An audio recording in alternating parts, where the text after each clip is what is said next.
오늘 주신 하나님 말씀은 에스라서 6장 14절 15절 말씀입니다. 6장 14절 15절 제가 봉독해 드립니다. 유다 사람의 장로들이 선지자 학개와 이또의 손자 스가랴의 권면을 따랐으므로 성전 건축하는 일이 형통한지라. 이스라엘 하나님의 명령과 바사왕 고레스와 다리오와 아닥사스다의 조서를 따라 성전을 건축하며 일을 끝내되 다리오 왕 제6년 아달월 3일에 성전 일을 끝내니라. 아멘. 오늘은 에스라, 느헤미야 4강, 에스라서 5장과 6장 내용을 함께 생각하고 기도하도록 하겠습니다. 제가 지난 시간에 에스라서 3장과 4장을 함께 살펴봤습니다. 바벨론 포로에서 귀환한 유다 백성들이 성전 재건을 시작하는데 그때 이제 그 땅 사람들이라고 불리던 사마리아 지역 사람들을 중심으로 한 그 남유다의 대적자들이 성전 재건을 방해하는 것에 대한 내용이었습니다. 이제 유다 백성들이 성전을 재건하려고 할 때에 가장 먼저 한 것이 제단을 세우는 것이었습니다. 이 성전 재건을 하나님 백성들의 그 공동체의 회복이라는 차원에서 보면, 그러니까 오늘날의 이 교회 공동체의 회복 역시 하나님께 드리는 예배의 회복에서 시작되어야 한다라는 것을 암시한다고 볼 수 있습니다. 하지만 이 하나님 백성의 공동체의 이 회복은 제단을 세우는 데서 끝나지 않고 성전을 재건하고, 그리고 나중에는 이 예루살렘 성벽을 다 이렇게 재건해서 예루살렘 성읍 자체를 재건하는 것까지 나아갑니다. 그래서 교회 공동체의 회복도 먼저는 하나님께 드리는 예배의 회복에서 시작이 되지만 결국에는 교회와 가정이 다 회복되는 그런 차원까지 나아가야 함을 우리가 알 수 있습니다. 유다 백성들이 성전을 재건하려고 할 때에 그것을 방해하는 세력들이 이제 있었습니다. 그러니까 하나님 백성이 하나님이 원하시는 일을 할 때에 그것을 방해하는 영적 세력이 있음을 볼 수 있습니다. 그러니까 우리의 대적은 아주 집요하게 또 끈질기게 오랫동안 우리가 하나님 뜻을 이루는 것을 방해합니다. 하지만 하나님께서는 결국 하나님의 백성을 통해서 하나님의 뜻을 이루어 가십니다. 그러므로 우리는 긴 안목으로 하나님의 역사하심을 바라보면서 하나님의 뜻을 이루어갈 필요가 있습니다. 이제 오늘은 드디어 이제 하나님의 도움으로 예루살렘 성전이 이제 재건되는 그런 내용이 됩니다. 먼저 5장 성전 건축을 재개하는 내용인데, 에스라서 5장은 학개와 스가랴 같은 선지자들이 이제 하나님이 주신 말씀을 전함으로 새로운 이스라엘 공동체의 지도자들이 중단되었던 성전 재건을 다시 시작하는 내용이라고 할 수 있습니다. 성전 이제 재건을 다시 시작하니까 그 사마리아 지역에 거주하던 그 땅의 관리들이 그 페르시아의 다리오 왕에게 이 성전 재건 공사해도 되느냐 하는 적법성에 대해서 질문하는 편지를 쓰는 내용이 이제 나옵니다. 1절, 에스라 5장 1절 보시면, 선지자들 곧 선지자 학개와 이또의 손자 스가랴가 이스라엘의 하나님의 이름으로 유다와 예루살렘에 거주하는 유다 사람들에게 예언하였더니, 바벨론 포로 생활에서 돌아온 유다 백성들이 이제 처음에 돌아오자마자 성전을 재건하려고 합니다. 그런데 성전 재건을 시작하니까 그 사마리아 지역에 거하던 그런 사람들이 유다 공동체가 다시 강해질 것을 두려워하면서 그 지역 관리들에게 뇌물을 줘서 이 성전 공사를 방해합니다. 유다 백성들은 지금은 아직 여호와의 전을 건축할 때가 아닌가 보구나 하면서 이 성전 재건을 포기하고 각자 자기 집으로 돌아가서 집을 짓고 농사를 짓는데 치중하게 됩니다.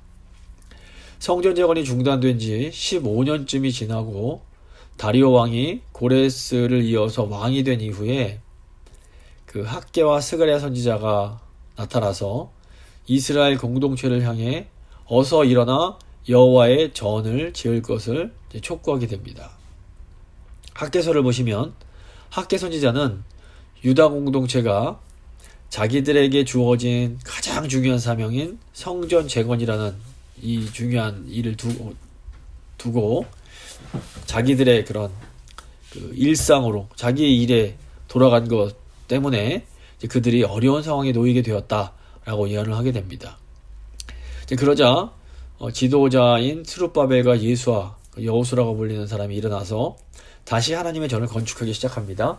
2절 보시면 이에 스알디엘의 아들 스룹바벨과 요사닥의 아들 예수아가 일어나 예루살렘에 있던 하나님의 성전을 다시 건축하기 시작하며 하나님의 선지자들이 함께 있어 그들을 돕더니, 이 유다 지도자들도 성전을 재건하는 것이 하나님의 뜻이라는 것은 알고 있었습니다. 그런데 이제 상황이 어려워지면서 하나님의 뜻을 이루지 못하고 기다리고 있었던 겁니다. 근데 이제 하나님의 선지자들이 성전 재건을 촉구하는 말씀을 전하니까 지도자들이 다시 하나님이 주신 사명을 성취하기 위해서 일어나게 됩니다. 그리고 이때 하나님의 선지자들, 즉 하나님의 말씀을 전하는 자들이 함께 그 옆에 있으면서 그들의 사역을 돕게 됩니다. 이 모습은 하나님의 공동체가 어떻게 회복되는지를 우리에게 좀 제시합니다. 그러니까 우리가 어려운 상황이 찾아오면 하나님의 뜻이 무엇인지 알면서도 그것을 당장 실천하지 못하고 이렇게 기다려야만 할 때가 있습니다. 근데 하나님께서 이런 상황을 아시고 선지자를 통해서 다시 말씀을 주십니다. 이때 하나님 백성들이 이 말씀에 순종해서 일어나서 하나님의 뜻을 행하기 시작하는 겁니다. 그러면 선지자들이 그 옆에서 그들을 돕고 또 백성들이 모두 함께 나서서 다 같이 하나님의 뜻을 이룰 수 있게 되는 겁니다. 그러니까 하나님이 지금 우리에게 원하시는 것이 무언가 있을 겁니다. 개인적으로, 가정적으로, 또 교회적으로 하나님이 나에게 또 우리에게 원하시는 것이 무엇인지를 잘 깨닫고 그것을 위해 일어나서 그 사명을 감당해야 됩니다. 그러면 하나님께서 이 말씀 통해서 우리와 함께 하시면서 우리를 도와주십니다. 그런데 하나님의 백성들이 이렇게 말씀에 순종해서 하나님의 뜻을 이루고자 할 때에도 항상 이렇게 좀 장애물 같은 일들, 어려워 보이는 일들이 이제 일어나게 됩니다. 3절부터 4절, 5절 보시면 그때에 유브라데강 건너편 총독 다뜨네와 스달보스네와 그들의 동관들이 다 나와 그들에게 이르되 누가 너희에게 명령하여 이 성전을 건축하고 이 성곽을 마치게 하였느냐 하기로 우리가 이 건축하는 자의 이름을 아뢰었으나 하나님이 유다 장로들을 돌보셨으므로 그들이 능히 공사를 막지 못하고 이 일을 다리오에게 아뢰고 그 답장이 오기를 기다렸더라. 페르시아는 아주 거대한 제국이었기 때문에 각 지역에 총독을 이제 세워서 그 제국 전체를 관리를 했습니다. 근데 이제 이 유다와 그 사마리아가 속한 유프라테스강 서쪽 지역을 관리하던 이 총독이 있었는데 이 총독의 관저가 사마리아에 있었습니다. 당시 유프라테스강 서쪽 지방의 총독이 이제 오늘 말씀에 나오는 다뜨네라는 사람이었는데 이 사람과 동료 관리들이 고레스 왕 당시에 성전 재건을 이렇게 막았던 그런 그 관리들보다는 좀 더 이렇게 중립적인 입장을 취하는 것처럼 보입니다. 아마도 이 관리들은 다뜨네를 비롯한 관리들은 다리오 왕이 이제 왕이 되면서 새롭게 파견한 관리들로 보여집니다.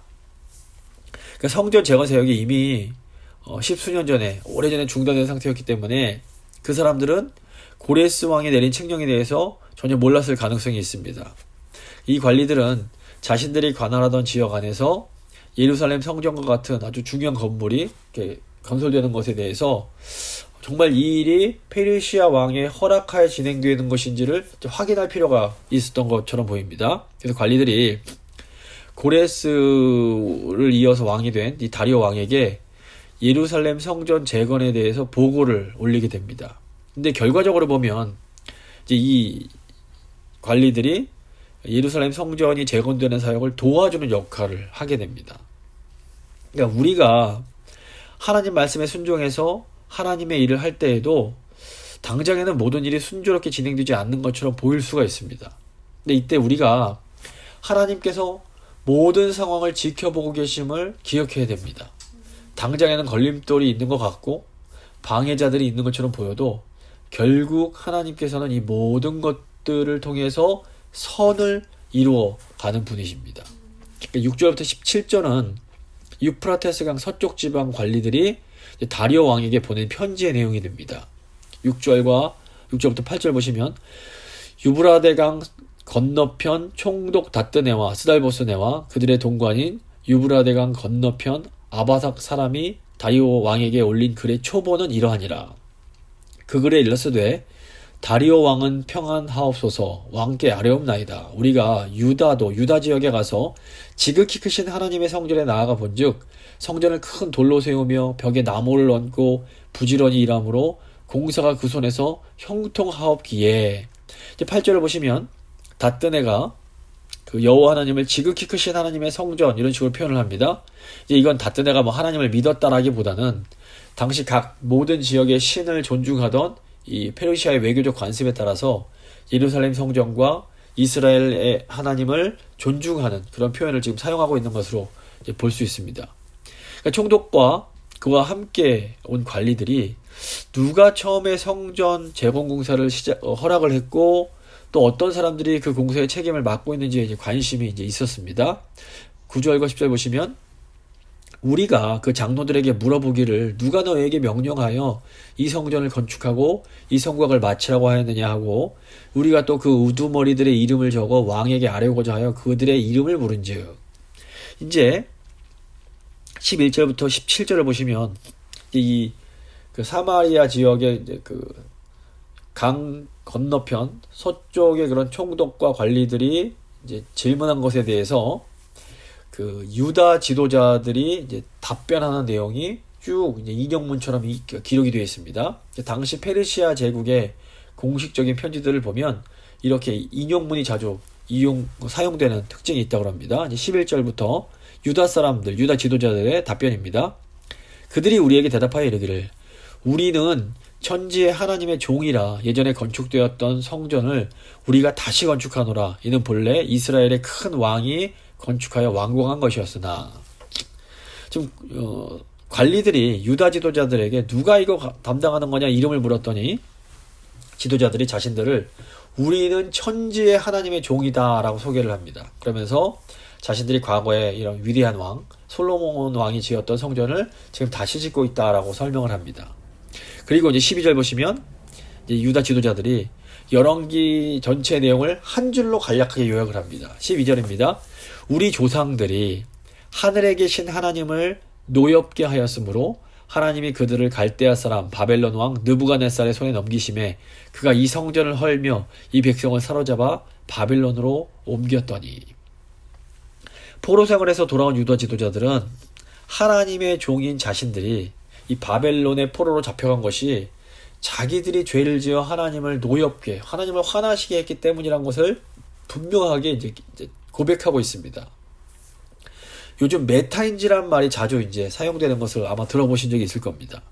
이 메타인지라는 것은 내가 아는 것과 내가 안다고 착각하는 것을 파악하는 능력입니다. 즉, 나 자신을 정확하게 아는 능력을 메타인지라고 합니다. 메타인지는 나의 사고 능력을 객관적으로 바라보는 또 하나의 눈이라고 볼 수 있습니다. 그래서 메타인지를 한 단계 고차원의 인지, 상위인지 또는 초인지라고도 부릅니다.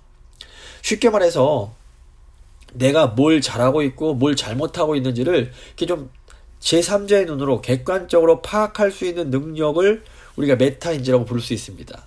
그래서 어떤 사람은 다른 사람들 보기에는 정말 못하는데 자기는 아주 잘하고 있다고 착각 속에서 살아가는 사람들이 있습니다. 이런 사람들이 메타인지가 낮은 사람들입니다. 그러니까 메타인지가 낮은 사람들의 특징이 공부를 잘 못하는 것이라고 합니다.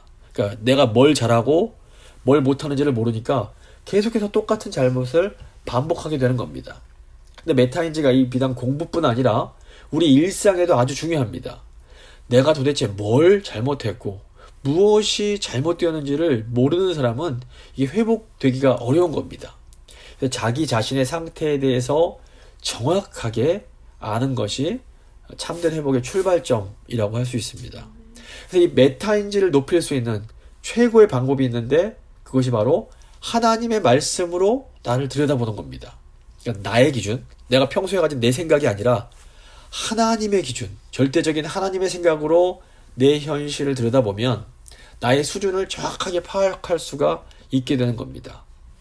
근데 인간이 교만해서 모든 상황이 좋고 순조로울 때에는 하나님의 말씀을 들어도 그 말씀으로 나를 판단하고 그 말씀으로 나를 들여다보지 않고 반대로 내 생각, 내 기준으로 하나님의 말씀을 판단하는 경우가 많습니다. 저 말씀은 이렇고 저 말씀은 저렇고 이렇게 판단을 하게 되는 겁니다. 이제 그러다가 고난이 찾아오면 비로소 마음이 겸손해지면서 드디어 하나님 말씀으로 나를 이제 들여다보고 나를 판단하는 그런 지혜가 생겨나게 되는 겁니다. 그래서 시편 119편 71편 보시면 고난 당한 것이 내게 유익이라 이로 말미암아 내가 주의 율례들을 배우게 되었나이다 라고 시편 기자가 말을 합니다. 사실 이 고난이 너무 힘들고 고통스럽지만 고난이 없으면 하나님 백성들이 하나님의 말씀을 제대로 이렇게 깨닫고 배울 수가 없습니다. 유다 백성들에게는 고난스러운 바벨론 포로 생활이 어떻게 보면 그들의 메타인지를 높이는 아주 소중한 기회가 되었던 것입니다. 유다 지도자들은 자신들의 죄로 인한 그런 비참한 결과를 스스로 자각하고 고백하면서 나아가 하나님께서 자기들에게 베푸신 은혜를 또한 말을 합니다. 13절부터 16절까지입니다. 바벨론 왕 고레스 원년에 고레스 왕이 조서를 내려 하나님의 이 성전을 다시 건축하게 하고 또 느부갓네살이 예루살렘 하나님의 성전 안에서 그 문 그릇을 옮겨다가 바벨론 신당에 두었던 것을 고레스 왕이 그 신당에서 꺼내어 그가 세운 총독 세스바살이라고 부르는 자에게 내주고 일러 말하되 너는 이 그릇들을 가지고 가서 예루살렘 성전에 두고 하나님의 전을 제자리에 건축하라 하매 이에 이 세스바살이 이르러 예루살렘 하나님의 성전 지대를 놓았고 그때로부터 지금까지 건축하여 오나 아직도 마치지 못하였다 하였사오니. 근데 이제 이 내용이 고레스가 조서를 내리고 이렇게 성전을 재건하라고 한 내용이 에스라서 1장 2절부터 4절에 나오는 그 내용입니다. 하나님은 고레스 왕을 통해서 바벨론의 포로로 잡혀간 유다 백성들을 귀환하게 하시고 예루살렘 성전을 재건하게 하십니다. 이 고레스 왕이 성전 재건을 위해서 세스바살이라는 사람을 유다의 총독으로 세웁니다. 그러니까 성전을 재건하는 이 스룹바벨과 예수아의 사역은 이 고레스 왕으로부터 성전 재건을 하도록 허락을 받은 세스바살의 이 사역을 어떻게 보면 계승하는 것이었다라고 볼 수 있습니다. 그래서 어떤 사람은 이 세스바살이 딱 에스더 이 부분에만 나오기 때문에 에스라 이 부분에만 나오기 때문에 이 세스바살과 스룹바벨이 같은 사람 아니냐라고 보기도 합니다. 하지만 세스바살은 역대상 3장 19절에 나오는 스룹바벨의 삼촌인 세낫살과 동일 인물일 가능성이 매우 높습니다. 그러니까 스룹바벨이 삼촌인 세스바살과 함께 귀환을 해서 세스바살의 총독직과 또 성전 재건의 임무를 조카가 이어받은 겁니다. 그러니까 하나님의 사역은 이렇게 세대에서 세대를 거쳐서 진행이 됩니다. 그러니까 하나님의 사역이 잠시 어떻게 보면 멈춰지는 것처럼 보일지 몰라도 결국 하나님의 사역은 이렇게 하나님의 사람들을 통해서 계속해서 이어져 나가게 되는 겁니다. 17절을 보시면 다시 이제 그 북쪽 그 사마리아 지역 관리들이 이제 쓰는 내용이 됩니다. 이제 왕께서 좋게 여기시거든 바벨론에서 왕의 보물 정각에서 조사하사 과연 고레스 왕이 조서를 내려 하나님의 이 성전을 예루살렘에 다시 건축하라 하셨는지 보시고 왕은 이 일에 대하여 왕의 기쁘신 뜻을 우리에게 보이소서 하였더라. 유프라테스강 서쪽 총독인 다뜨네와 이제 그런 다른 동료 관리들이 유다 지도자들이 한 설명이 사실인지를 확인하기 위해서 페르시아 왕 다리오에게 이제 편지를 보내서 그 결과를 기다리게 되는 겁니다. 근데 결국 이 편지가 예루살렘 성전 재건이 공식적으로 진행될 수 있는데 큰 이제 영향을 주게 됩니다. 이제 6장으로 가시면 이제 고레스의 조서와 다리오의 명령의 내용이 나옵니다. 이제 에스라 6장은 페르시아 제국의 문서 창고에서 성전 재건을 공식적으로 인정했던 고레스의 칙령이 기록된 문서가 발견되는 내용입니다. 그리고 이로 인해서 다리오 왕이 유다 지역으로 돌아간 이스라엘 공동체가 성전 재건 공사를 다시 시작해도 된다는 것을 아주 공식적으로 확인하게 됩니다. 1절과 2절 보시면 이에 다리오 왕이 조서를 내려 문서 창고 곧 바벨론의 보물을 쌓아둔 보물 정각에서 조사하게 하여 메대도 앙메다 궁성에서 한 두루마리를 찾았으니 거기에 기록하였으되. 이 강서쪽 관리들의 편지를 받은 다리오 왕이 바벨론 지역의 문서 창고에서 고레스 왕의 칙령이 있는지를 이제 정말로 찾게 합니다. 그러니까 주전 539년에 이 페르시아의 왕인 고레스가 바벨론 지역을 점령하고 자신을 바벨론 지역의 또 왕으로 선포를 합니다. 이 당시 바벨론 지역에는 남유다에서 사로잡혀간 포로들이 많이 살고 있었습니다. 그래서 고레스가 이제 칙령을 발표해서 남유다 백성들을 다시 고향으로 돌려보낸 것도 이 바벨론 지역이었습니다. 그런데 이 고레스의 칙령이 들어있는 두루마리는 이 바벨론 지역이 아니라 더 이렇게 동북쪽 그 메데 지역에 있는 페르시아 왕들의 여름 궁전인 앙메다 궁성이라는 곳에서 발견이 됩니다. 이 앙메다 궁성은 그 성경에 나오는 수상궁보다도 더 북쪽에 있는 미디아 지역에 있는 그런 지역입니다.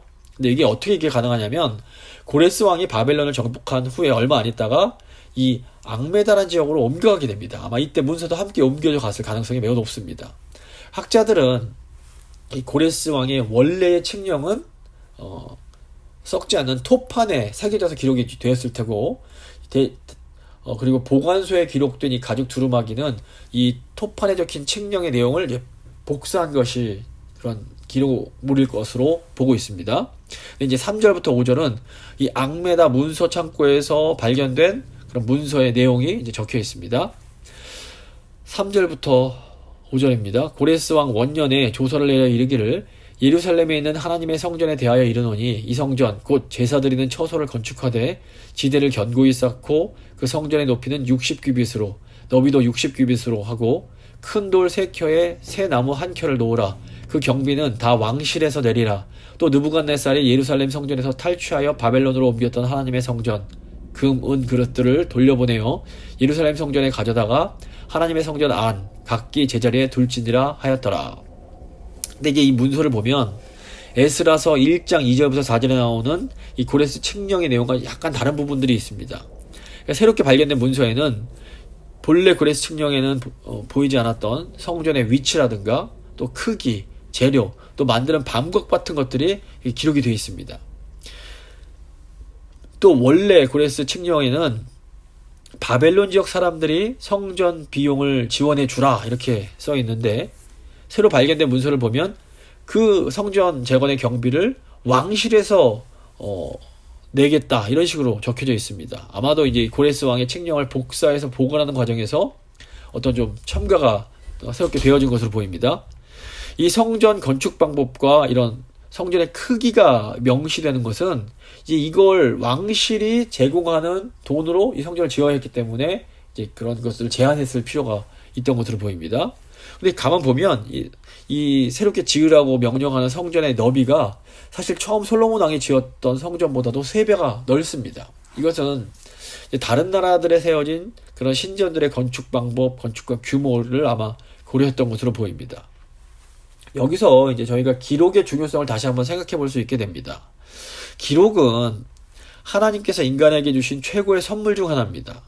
인간은 망각의 존재입니다. 하루에도 뭐 수없이 많은 세포들이 죽고 다시 이렇게 세포들이 이렇게 생겨나기 때문에 시간이 가면 갈수록 인간은 잊어버릴 수밖에 없습니다.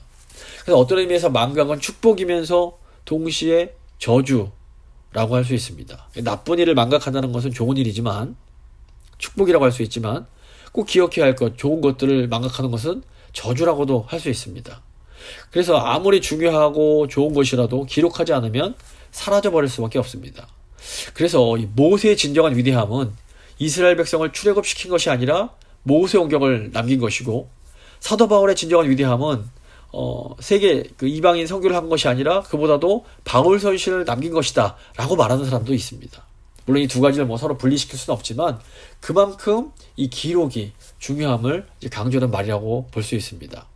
그래서 우리가 하나님께 받은 은혜를 망각하지 않으려면 좀 적어둘 필요가 있습니다. 아무리 뛰어난 기억력을 가진 사람도 기록하지 않으면 영원히 기억할 수는 없는 것입니다. 그래서 우리가 주님께 받은 은혜들을 시시때때로 적어놓고 다시 보면서 확인하는 것이 우리 신앙에 또 유익하다는 것을 좀 알 수 있습니다. 이제 이어지는 6절부터 12절의 내용은 다리오 왕이 그 다뜨네와 그의 동료 관리들에게 성전 재건 사역을 계속하는 것을 허락하라고 지시하는 내용이 됩니다. 6절부터 7절입니다. 이제 유브라데강 건너편 총독 다뜨네와 스달보스네와 너희 동관 유브라데강 건너편 아바삭 사람들은 그곳을 멀리하여 하나님의 성전 공사를 막지 말고 유다 총독과 장로들이 하나님의 이 성전을 제자리에 건축하게 하라. 여기서 유다 총독은 아마도 스룹바벨을 가리킬 것입니다.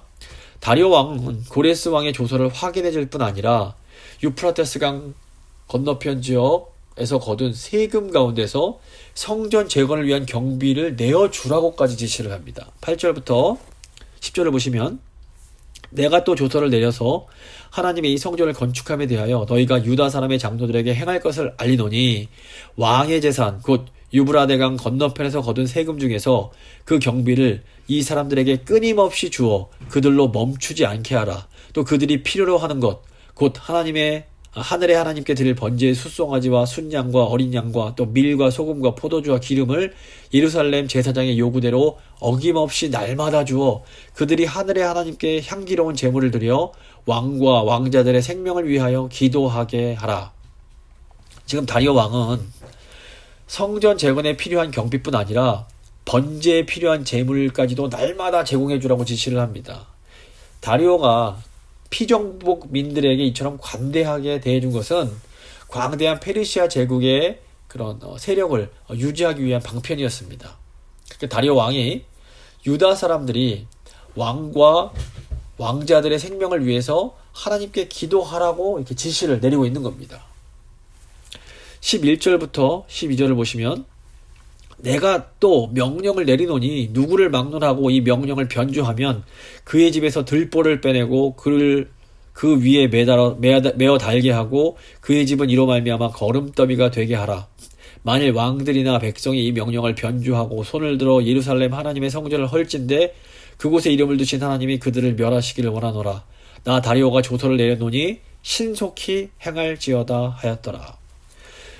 다리오 왕이 아주 전형적인 그 페르시아 왕의 위협 조항을 사용하면서 내면을 거역하면 가만두지 않겠다 이렇게 위협하면서 하나님 성전 건축하는 것을 방해하지 말라고 명령을 합니다.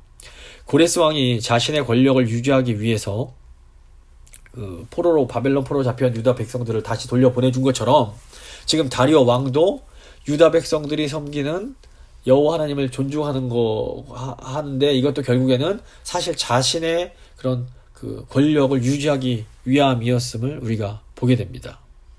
이 세상의 권력자들은 자기들 마음대로 이 세상을 주무르는 것으로 생각을 합니다. 하지만 하나님은 이런 세상 권력자들의 그런 어떤 이런 마음, 이런 세상을 다스리고자 하는 욕망까지 사용해서 하나님 백성들을 도우시고 하나님의 뜻을 이루어 주십니다. 사도 바울은 하나님을 사랑하는 자, 곧 그 뜻대로 부르심을 입은 자들에게는 모든 것이 합력해서 선을 이룬다라고 가르칩니다. 그러므로 우리는 온 세상을 주관하시는 하나님을 의지하면서 믿음으로 하나님이 맡겨주신 그 뜻을 계속해서 이루어 가야 되는 겁니다. 13절 보시면 다리오 왕의 조서가 내림에 유브라데강 건너편 총독 다뜨네와 스달보스네와 그들의 동관들이 신속히 준행하니라. 지금 다뜨네와 동료 관리들이 페르시아 왕 다리오의 그 조서에 신속하게 이제 반응을 합니다. 14절 보시면 유다 사람의 장로들이 선지자 학개와 이도의 손자 스가랴의 권면을 따랐으므로 성전 건축하는 일이 형통한지라. 이스라엘 하나님의 명령과 바사왕 고레스와 다리오와 아닥사스다의 조서를 따라 성전을 건축하며 일을 끝내되. 하나님의 돌보심 속에서 유다 백성들은 결국 성전 재건을 마칠 수 있게 됩니다. 이들이 이렇게 형통할 수 있었던 것은 선지자 학개와 스가랴의 그런 말씀을 따랐기 때문이었습니다. 이것은 이 성전 재건의 배후에서 하나님께서 함께 해주고 계셨음을 의미합니다. 에스라서는 동시에 이 일이 하나님의 명령과 페르시아 왕들의 조서를 따라 되었다라고 기록을 하고 있습니다. 그러니까 하나님의 명령은 하나님의 선지자들을 통해서도 주어지지만 또 때로는 세상의 권세를 통해서도 주어질 수가 있는 겁니다. 세상 사람들은 이 세상의 권세가 절대적인 것으로 생각을 합니다. 그래서 때로는 모든 걸 걸고 이 세상의 권력을 얻으려고 애를 쓰기도 하고, 또 어떤 사람들은 이 세상 권세에 잘 보이려고 아주 비굴한 모습을 보이는 경우도 있습니다. 물론 이 세상의 권세는 정말로 큰 힘이 있습니다. 미국 대통령이나 한국 대통령이나 정말로 큰 권세가 있습니다.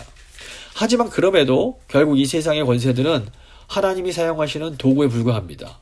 세상 권세가 때로는 하나님의 일을 성취하는 도구로 사용을 받기도 하지만 또 때로는 세상 권세가 하나님을 대적하는 이런 하나님의 막대기로도 사용되기도 합니다. 그렇기 때문에 우리는 세상 권세를 존중해야 하지만 그렇다고 세상 권세를 절대적으로 추종해서는 안 됩니다. 그러니까 세상의 권력자를 너무 사랑할 필요도 없고 또 세상 권력자가 내 마음에 들지 않는다고 너무 속상해할 필요도 없는 겁니다. 예수님께서 가이사의 것은 가이사에게 하나님의 것은 하나님께 바치라고 말씀하셨습니다. 그러니까 우리가 이 세상 하나님 백성이지만 세상에서 살기 때문에 이 세상을 살 때는 뭐 국가가 요구하는 세금도 내야 되고 또 어떤 국민으로서 시민으로서의 어떤 권리를 다할 필요가 있습니다. 하지만 그럼에도 하나님 백성의 최종 권위는 그 예수 그리스도께 있다는 것을 절대로 잊어서는 안 됩니다. 우리가 궁극적인 충성을 바쳐야 하는 분은 삼위 하나님이시라는 것을 우리는 마음 깊이 새기고 항상 하나님 나라의 백성으로 하나님 나라의 시민으로 먼저 살아가야 됩니다. 근데 여기서 좀 특이한 것이 14절에 아닥사스다 왕이 언급이 됩니다. 근데 이 아닥사스다는 성전 재건이 완공된 이후에 나중에 다리오를 이어서 페르시아의 왕이 되는 인물입니다. 그런데 지금 성전 재건을 하는 때에 벌써 아닥사스다의 이 이름이 언급이 되는데 이것은 훗날 이 아닥사스다 왕이 유다 공동체에게 율법을 가르치는 에스라에게 임무를 부여해서 조서를 내림으로써 이스라엘 공동체 전체의 재건, 그러니까 단순한 성전뿐 아니라 하나님 백성들의 재건에 공헌을 하게 될 것을 암시하는 것이라고 볼 수 있습니다. 15절 보시면 다리오 왕 제6년 아달월 3일에 성전 일을 끝내니라 이렇게 되어 있습니다. 다리오 왕 제6년은 주전 515년입니다. 주전 586년에 솔로몬 성전이 파괴가 됐기 때문에 이때는 정확하게 70년이 되는 시점입니다. 이것은 남유다 백성이 70년 동안 포로 생활을 할 거라는 예레미야 선지자의 예언이 성취되는 것을 의미합니다. 더욱이 지금 성전 재건이 유대력의 마지막 달인 아달월에 끝이 납니다. 이제 아달월 다음 달부터는 새해이기 때문에 성전에서 새해를 기념하는 절기가 이제 계속해서 새롭게 치러질 수가 있게 되는 겁니다. 따라서 성전 재건이 이 마지막 달에 끝나는 것 역시 아주 기가 막힌 타이밍이라고 볼 수 있습니다. 이런 차원에서 생각해 보면 저 북쪽 그 땅 백성들의 방해로 성전 재건이 지연된 것 역시 예레미야 선지자의 예언이 완벽하게 이루어지기 위한 것으로 보이기까지 합니다. 그러니까 하나님께서 대적들의 방해까지도 사용하셔서 모든 시기까지도 정확하게 맞춰 성전을 재건하게 해주신 겁니다. 그러니까 역사를 주관하시는 하나님은 긴 시각에서 하나님의 그런 그 품으신 뜻을 하나하나 성취해 나가십니다. 근데 유한한 우리는 정말 어쩔 수 없이 아주 짧은 단견으로 세상을 또 하나님의 그런 역사를 바라볼 수밖에 없는 그런 한계가 있습니다. 그래서 우리가 이 좀 어떻게 우리 눈앞에 어떤 일이 막히거나 잘 되지 않을 때에는 좀 하나님의 이 긴 시각으로 이 세상을 보면서 하나님을 더 온전히 신뢰하는 것이 필요합니다. 16절부터 18절 보시면 이스라엘 자손과 제사장들과 레위 사람들과 기타 사로잡혔던 자의 자손이 즐거이 하나님의 성전 봉헌식을 행하니 하나님의 성전 봉헌식을 행할 때에 숫소 100마리와 순양 200마리와 어린 양 400마리를 드리고 또 이스라엘 지파의 수를 따라 순염소 12마리로 이스라엘 전체를 위하여 속죄제를 드리고 제사장을 그 분반대로 레위 사람을 그 순차대로 세워 예루살렘에서 하나님을 섬기게 하되 모세의 책에 기록된 대로 하게 하니라. 지금 바벨론 포로 생활을 마치고 돌아온 사람들은 사실 남유다에 속했던 유다 지파, 베냐민 지파, 레위 지파가 전부였습니다. 그런데 이 세 지파가 보면 그 이스라엘 12지파의 수를 따라서 순염소 12마리로 이스라엘 전체를 위해서 속죄제를 드립니다. 이것은 이제 역대기서처럼 이스라엘 자손 전체의 하나됨이 얼마나 중요한지를 지금 강조하는 겁니다. 또 레위 사람들이 순서대로 모세의 책에 기록된 대로 속죄제를 드리는데 이것은 이들이 하나님 말씀에 철저하게 순종하려고 하고 있음을 보여줍니다. 그래서 회복된 새로운 이스라엘 공동체의 중요한 두 가지 핵심 가치가 여기 나오는데 바로 첫 번째가 하나됨이고 두 번째가 하나님 말씀에 철저한 순종입니다. 근데 이 새로운 공동체가 또한 이제 6월절을 지키는데 19절에서 20절입니다. 사로잡혔던 자의 자손이 첫째 달 14일에 6월절을 지키되 제사장들과 레위 사람들이 일제의 몸을 정결하게 하여 다 정결하게 정결함에 사로잡혔던 자들의 모든 자손과 자기 형제 제사장들과 자기를 위하여 유월절 양을 잡으니. 유월절 절기는 하나님께서 은혜와 놀라운 권능으로 자기 백성을 구원하신 것을 기억하는 그런 절기입니다. 오늘날에도 하나님 백성이 이렇게 하나 되고 하나님 말씀에 순종하려면 이 유월절 어린 양이신 예수 그리스도를 의지하는 방법밖에 없습니다. 그래서 우리를 죄에서 구원하시는 예수 그리스도의 보혈의 능력을 의지하면서 우리가 하나님의 은혜를 받을 때에만 우리는 주 안에서 하나가 될 수 있고 또 하나님께서 주시는 힘으로 하나님 말씀에 순종하면서 살아갈 수가 있는 겁니다.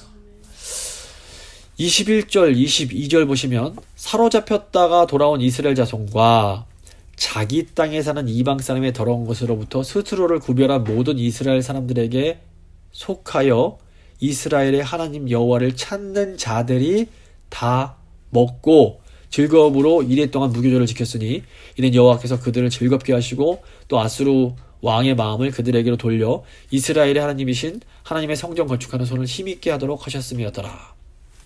놀랍게도 지금 21절을 보시면 이렇게 이제 새로운 이스라엘이 6월절 절기 지킬 때 돌아온 하나님 백성들과 더불어 자기 땅에 사는 이방인들의 더러운 것으로부터 스스로를 구별한 사람들, 즉 이방인들도 함께 여호와께 제사를 드립니다. 이것은 이 새로운 이스라엘 공동체가 단순히 어떤 출생과 혈통이 아니라 여호와 하나님을 향한 신앙에 기초하는 공동체였음을 보여줍니다. 그러니까 이제 나중에 보면 그 이방인들을 내어쫓는 일들이 나오는데 이것은 뭐 혈통 때문이라기보다는 우상을 섬기는 그 신앙 때문에 쫓은 것이었습니다. 그래서 이전에 남유다 왕국에 속하지 않던 사람들도 그들의 자손들도 회개와 정결 의식을 통해서 정말 믿음만 있으면 얼마든지 새로운 이스라엘 공동체의 구성원이 될 수 있었던 겁니다. 이게 굉장히 큰 은혜라고 볼 수 있습니다. 그래서 하나님께서는 하나님의 백성이 하나님의 뜻을 이렇게 따르고자 할 때에 22절 보시면 그들을 즐겁게 해주시고 또 하나님의 뜻을 이룰 수 있는 힘을 더해 주십니다. 오늘 말씀 마무리 지어 보겠습니다. 오늘 본문은 이제 하나님의 도우심으로 성전 재건이 이루어지는 그런 내용입니다. 하나님의 일을 할 때에도 모든 일이 그냥 다 편하고 순조롭게 풀리지 않을 수 있습니다. 하지만 하나님은 이렇게 어려워 보이는 상황을 사용해서 도리어 더 큰 선을 이루시고 하나님의 뜻을 이루어 가십니다. 하나님은 선지자를 통해서도 말씀하시지만 세상 권세자를 통해서도 말씀하실 수 있습니다.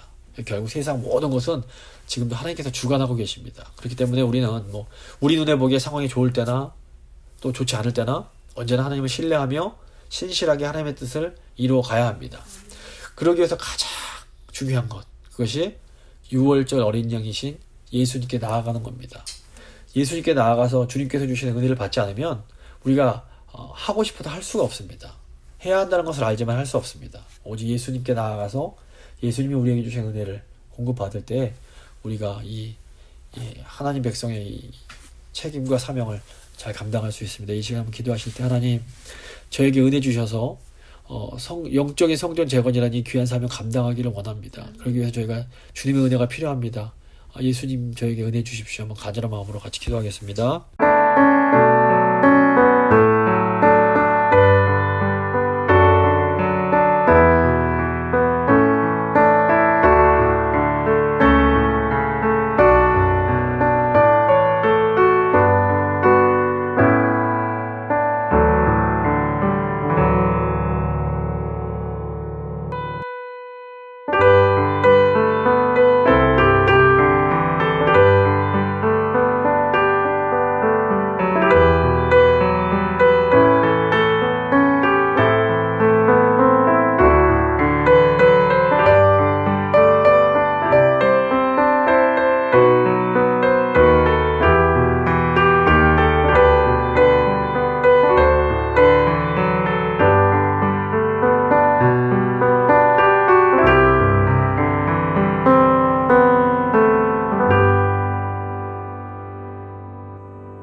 살아계신 하나님 감사합니다. 오늘 말씀 통해서 하나님께서는 기필코 하나님의 뜻을 이루어 가시는 분임을 다시 한번 깨닫게 하심을 감사합니다. 네.